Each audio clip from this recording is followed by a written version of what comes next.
Hi, my dear viewers. This is CBSE Grade 10 Nationalism in India, Part 7. In this session, let us see the Salt March and the Civil Disobedience Movement. In the previous session, we have seen that as the non-cooperation movement turned into violent, Gandhiji called back the non-cooperation movement and he was thinking about the new idea which could relate this idea of freedom to mass people, which will affect the everyday life of the people. He was searching for an issue which could include all the people into the movement. He wanted to deal with that issue. When he was waiting, so the British government imposed salt law, salt tax, and it introduced the salt law. According to this salt law, it gave the monopoly to the British government of salt manufacturing. Monopoly is mono means single. Monopoly means only one person will be authorized to do that work. The British government only is authorized to manufacture salt. Due to this law, according to this law, no Indians, those who are living in the coastal areas, those who are already manufacturing salt by boiling seawater, is banned from manufacturing salt. So Gandhiji was waiting for this common issue only, no? It was very good opportunity for him. So he found a salt, a powerful symbol that could unite the nation. Salt was something consumed by rich and poor. And it was one of the most essential item of food. Without this, you cannot prepare any food. Okay. So this was a favor for Gandhiji's ideas. Gandhiji was waiting for the common issue only, no? So Gandhiji took this salt as a powerful weapon. Gandhiji,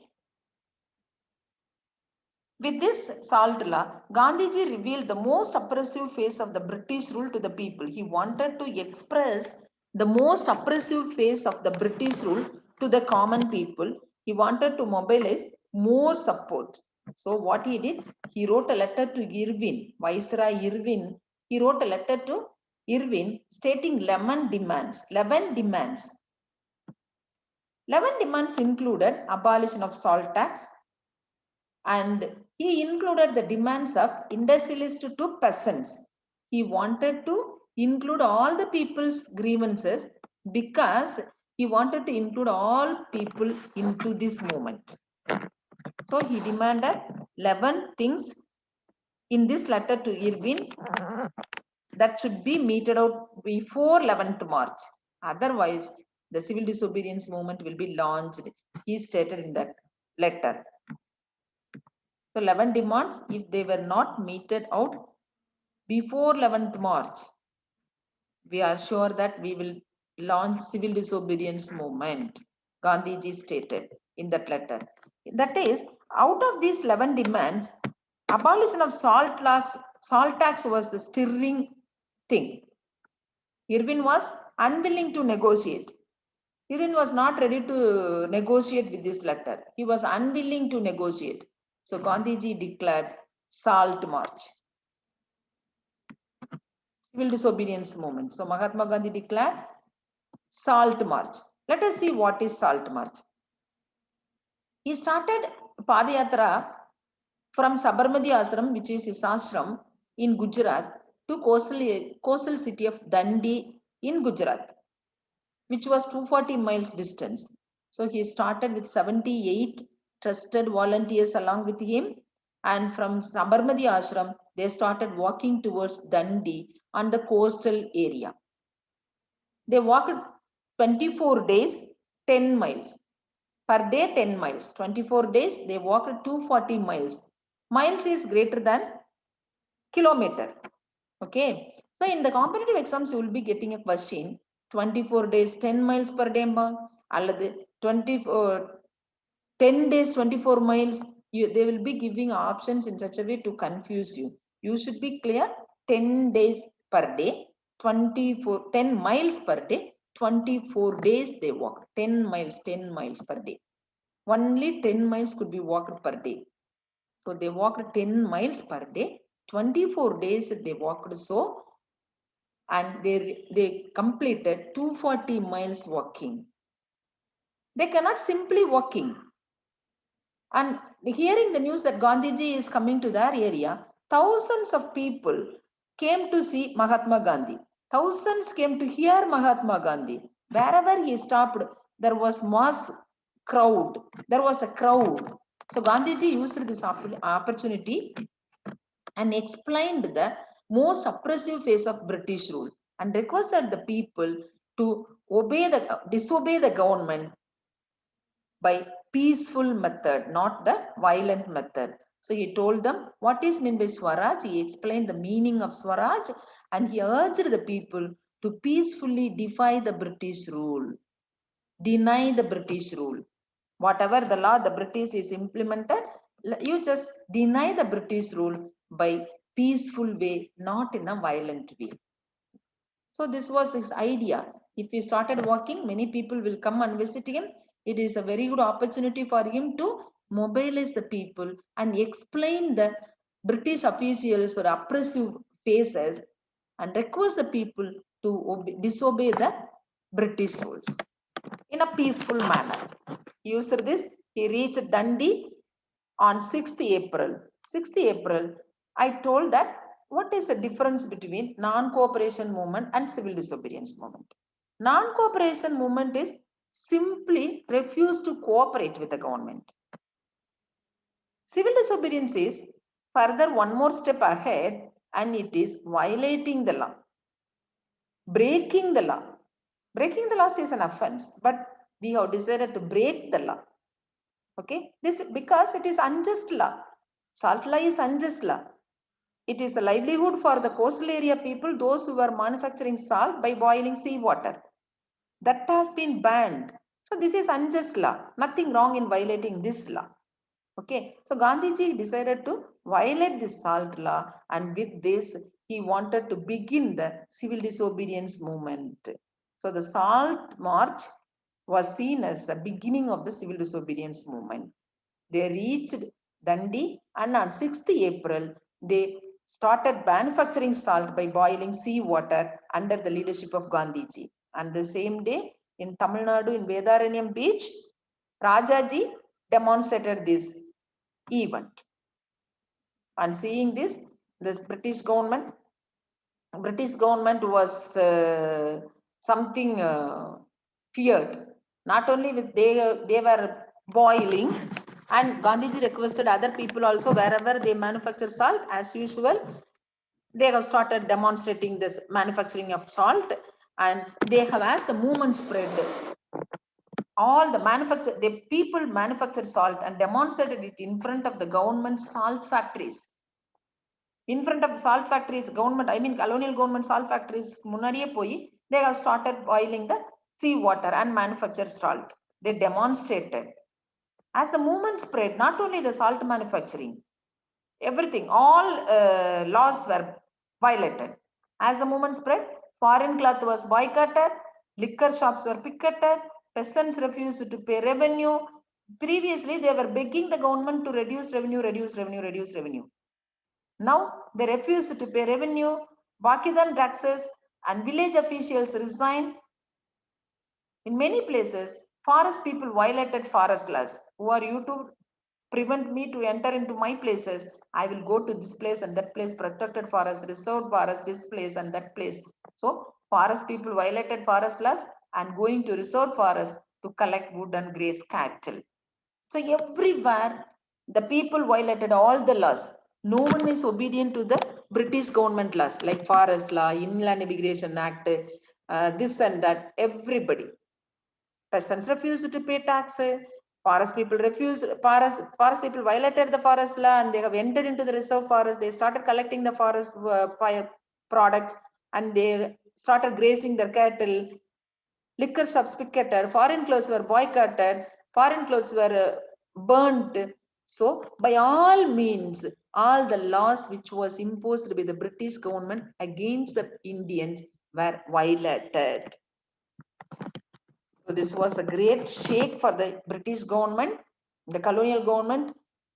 Well, as usual, colonial government has started the brutal repression. Colonial government began arresting the Congress leaders. The prominent leaders will be arrested to suppress the movement. Always this is a technique. The prominent leaders will be arrested in the previous day itself. If they have declared that tomorrow we are going to protest, we are going to conduct this meeting, we are going to have a rally in such a way, if they have announced, the prominent leaders will be arrested in the previous day itself. It will be called as preventive arrest to avoid the situation or unwanted situation. Okay. Now, as the movement turned strong, colonial government began arresting Congress leaders. That led to violent clashes. When Congress leaders like Abdul Ghaffar Khan was arrested, people, angry crowds in the Peshawar, streets of Peshawar, Pakistan, Peshawar, they attacked, they demonstrated in the streets, they protested in the streets when Abdul Ghaffar Khan was arrested by the colonial government. They were facing armed cars and police firing. Police used brutal repression. It is usual for the British government. And yeah, after that, many people in that protest, many people were killed. The British government did not bother about killing of Indians. They wanted to create fear in the minds of the people. So many people were killed. After a month, when Mahatma Gandhi himself was arrested, industrial workers in Sholapur attacked police posts, municipal buildings, law courts, railway stations, all structures that symbolized British rule. Wherever they see the British rule symbol, those buildings were attacked and they have demonstrated, they destroyed those buildings. So there was severe civil disobedience movement. The frightened government, of course, it should be frightened. Okay. So the frightened government responded with the brutal repression. Always, this is the policy of the British government to use the brutal repression. Peaceful satyagrahis were attacked. Women and children. See, wherever the war or whatever the problem goes, women and children will be excluded. They will consider the women and children because they are weaker sections. Here, they did not consider even the women and children also. So, peaceful satyagrahis were attacked, women and children were beaten, and about 1 lakh people were arrested. On seeing this brutal repression by the government, when the women and children were beaten and 1 lakh people were arrested, satyagrahis were attacked, Gandhiji again he decided to call off the civil disobedience movement and he accepted to enter into the pact with Irwin. That was called Gandhi-Irwin Pact on 5th March 1931. Here we have to remember when the British called for the first roundtable conference at the Simon Go-Back movement, after the Simon Go-Back movement, Congress leaders refused to attend the first roundtable conference, which was held in London. This time, on seeing this brutal repression as satyagrahis, women and children were tortured, Gandhiji decided to call off this movement and he agreed. Because of this arrest, Gandhiji agreed to enter into the pact with Irwin on 5th March. For that is a pact. The pact is an agreement between two persons or two nations or two parties. Pact is an agreement. Here it is a pact. Pact is an agreement between two persons. So instead, Gandhiji agreed to attend the second roundtable conference. For that, avanga side what they have to do, they have to release the political prisoners. It was accepted. British had to release the political prisoners and Gandhiji accepted to attend the second roundtable conference. When he had been to attend the second roundtable conference, the political situations in India had been changed. Political situation in India had been changed. Gandhiji had gone to London. They invited Gandhiji. They will not conduct the roundtable conference in India. They called Gandhiji to London. Okay, then only in your original place only you will be powerful. If you come to an enemy's place, you will not be powerful. So their idea is that they called Gandhiji to London. Their idea was different. And the government agreed to release the political prisoners. On December 31, Gandhiji went to London for the conference, but the negotiations broke down and he returned disappointed. Negotiations broke down. It was not successful. Gandhiji came back disappointed. When he came to India, when he returned to India after the Roundtable Conference, he saw the new situation in India because the government started a new cycle of repression, new method of repression. They have called Gandhiji, detained Gandhiji in London in his absence. They did many things in India. Let us see what are the things. Ghaffar Khan and Jawaharlal Nehru, who were the prominent leaders, had been arrested and were in jail. So the prominent leaders had been arrested in jail. Now they will suppress the movement. That is their idea. The Congress had been declared illegal. Congress itself is declared illegal. This association is not legal. They do not have the right to protest, demonstrate, and all. Series of measures had been imposed to prevent meetings, demonstrations, and boycotts. Nothing to be done. Strict law, strict rule is imposed. Okay. So when Gandhiji came back after the second roundtable conference to India, he saw the new cycle of repression. Ghaffar Khan and Jawaharlal Nehru were in jail. Congress had been declared illegal. Series of measures. We are not supposed to conduct meetings. We are banned from conducting meetings, demonstrations, and boycotts. Again, on seeing this, Gandhiji realized the need to relaunch the civil disobedience movement, and he declared with a great apprehension. Apprehension is anything may happen at any time. He knows because people may turn into violent. Otherwise, we cannot get freedom. Maybe the movement may be turned into violent. There is no other go. So, with great apprehension, what will happen in next day? With great apprehension, Mahatma Gandhi relaunched the civil disobedience movement. Yet, but the movement lost its momentum because he launched the civil non-cooperation movement, again called off. Relaunched the non-cooperation movement, again called off. Then he launched the civil disobedience movement, called off. Again he relaunched. People automatically, that is human nature. He is calling, then call off, calling and call off. So they lose their interest. Okay. So in this chapter, what we have seen, Mahatma Gandhi wanted to take an issue which is common to all. He wanted to take an issue which is common to all.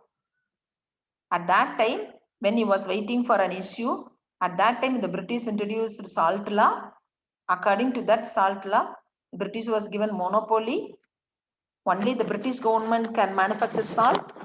All other Indian manufacturers of salt were banned according to this law. Gandhiji used this opportunity and he wrote a letter to Irvin stating 11 demands, asking him to meet out the demands before 11th March.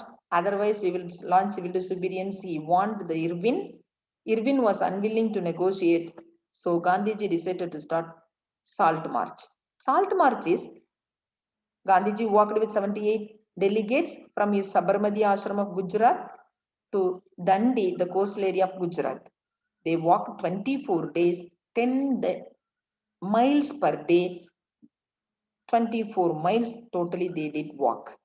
On the way, when people heard that Gandhiji is coming to their place, thousands came to hear Mahatma Gandhi.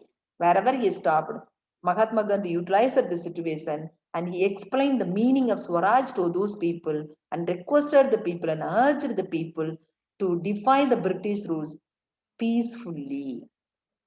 So, on the 6th March, when they reached Dundee, they have ceremonially violated the law, breaking the law, and they manufactured salt by boiling seawater. At the same day, in Vedaranyam in Tamil Nadu, this was demonstrated by this protest was demonstrated by Rajaji in India, in Tamil Nadu.